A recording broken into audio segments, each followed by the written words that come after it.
Hi friends, welcome to my recipe corner. അപ്പോൾ ഇന്നത്തെ നമ്മുടെ റെസിപ്പി എല്ലാവരുടെയും വീട്ടിൽ എപ്പോഴും ഉണ്ടാകാറുള്ള ചെറുപഴവും ഗോതമ്പ് പൊടിയും വെച്ച് ചെയ്യാൻ പറ്റുന്ന ഒരു സ്നാക്കാണ് കേട്ടോ. അപ്പോൾ ഒരുപാട് സമയമൊന്നും വേണ്ട, വളരെ എളുപ്പം ചെയ്തെടുക്കാം. അതുപോലെ തന്നെ ഒരുപാട് ഇൻഗ്രീഡിയൻസിൻ്റെ ഒന്നും ആവശ്യമില്ല. അപ്പോൾ നിങ്ങൾക്ക് വീഡിയോ ഇഷ്ടപ്പെട്ടാൽ ഒന്നങ്ങ് ലൈക്ക് ചെയ്യാനും അതുപോലെ തന്നെ നിങ്ങളുടെ ഫാമിലിയും ഫ്രണ്ട്സുമായിട്ടൊക്കെ ഒന്ന് ഷെയർ ചെയ്യാനും മറക്കല്ലേ.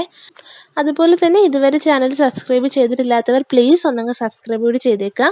അപ്പോൾ നമുക്ക് നേരെ വീഡിയോയിലോട്ട് പോവാം.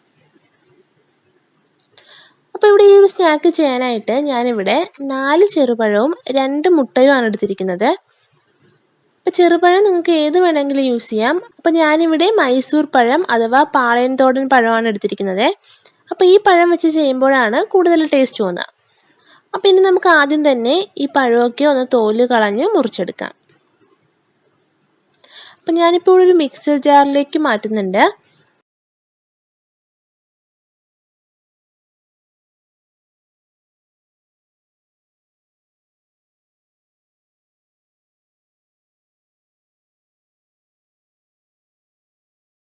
ഇനി ഇതിലേക്ക് തന്നെ 2 മുട്ടയും കൂടി പൊട്ടിച്ചൊഴിക്കാം.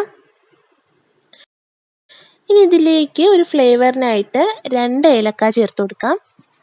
ഇനി മധുരത്തിന് ആവശ്യത്തിന് പഞ്ചസാര ചേർത്ത് കൊടുക്കാം.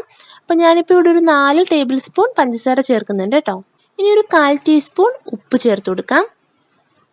ഇനി ഇത് നന്നായിട്ടൊന്ന് അരച്ചെടുക്കാം. അപ്പോൾ ഇത് നന്നായിട്ട് അരച്ചെടുത്തിട്ടുണ്ട്. അപ്പോൾ കണ്ടോ, നന്നായിട്ട് അരഞ്ഞിട്ടുണ്ട്. ഇനി ഇതിലേക്ക് നമുക്ക് പൊടികളൊക്കെ ചേർത്ത് കൊടുക്കാം. അപ്പോൾ ആദ്യം ഒരു 1/4 കപ്പ് ഗോതമ്പ് പൊടി ചേർത്ത് കൊടുക്കാം.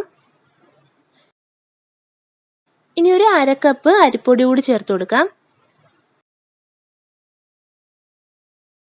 ഇനി ഇതിലേക്ക് 1 ടീസ്പൂൺ കറുത്ത എള്ള്. അപ്പോൾ ഇത് ഓപ്ഷണൽ ആണ് കേട്ടോ, നിങ്ങളുടെ കയ്യിലുണ്ടെങ്കിൽ മാത്രം ചേർത്ത് കൊടുത്താൽ മതി. ഇനി ഒരു 1/4 ടീസ്പൂൺ ചെറിയ ജീരകം കൂടി ചേർക്കാം.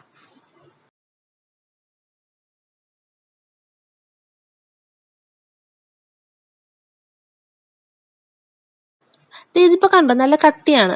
ഇനി കുറച്ച് വെള്ളം കൂടി ചേർത്ത് കൺസിസ്റ്റൻസി ഒന്നങ്ങ് റെഡിയാക്കി എടുക്കണം. അപ്പോൾ ഇത് ഇത്രയും മതി.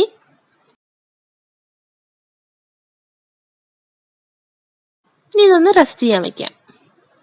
അപ്പോൾ ഒരു അരമണിക്കൂറൊക്കെ വെച്ചാൽ മതി കേട്ടോ. ഇതിലിപ്പോൾ ഇനി ഒരു സോഡ പൗഡറോ ഒന്നും ചേർക്കേണ്ട ആവശ്യമില്ല, നമുക്ക് ഡയറക്റ്റ് ആയിട്ട് ഉണ്ടാക്കിയെടുക്കാം. അപ്പോൾ ഇപ്പോൾ ഒരു അരമണിക്കൂർ കഴിഞ്ഞിട്ടുണ്ട്. നമ്മുടെ ബാറ്ററൊക്കെ ഇവിടെ റെഡി ആയിട്ടുണ്ട്. ഇനി നമുക്കൊന്ന് വറുത്തെടുക്കാം. അപ്പോൾ കൈ കൊണ്ടോ സ്പൂൺ കൊണ്ടോ കുറേശ്ശെയായിട്ട് എണ്ണയിലിട്ട് വറുത്തെടുക്കാം. അപ്പോൾ എണ്ണയുടെ ചൂട് ഒരു മീഡിയം ഫ്ലെയിമിലിട്ടിട്ട് വേണം ചെയ്യാനേ.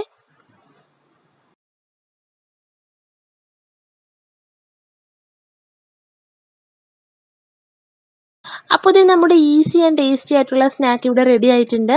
അപ്പോൾ എല്ലാവരും ഉറപ്പായിട്ട് ട്രൈ ചെയ്ത് നോക്കുക. വെരി സിമ്പിളാണ്. അപ്പോൾ ട്രൈ ചെയ്ത് നോക്കിയിട്ട് കമൻറ്റ്സ് അറിയിക്കുക. അതുപോലെ തന്നെ ഇതുപോലൊരു ഈസി ആൻഡ് ടേസ്റ്റി റെസിപ്പി ആയിട്ട് നെക്സ്റ്റ് എപ്പിസോഡിൽ കാണാം. Till then take care and bye. ഞാനേ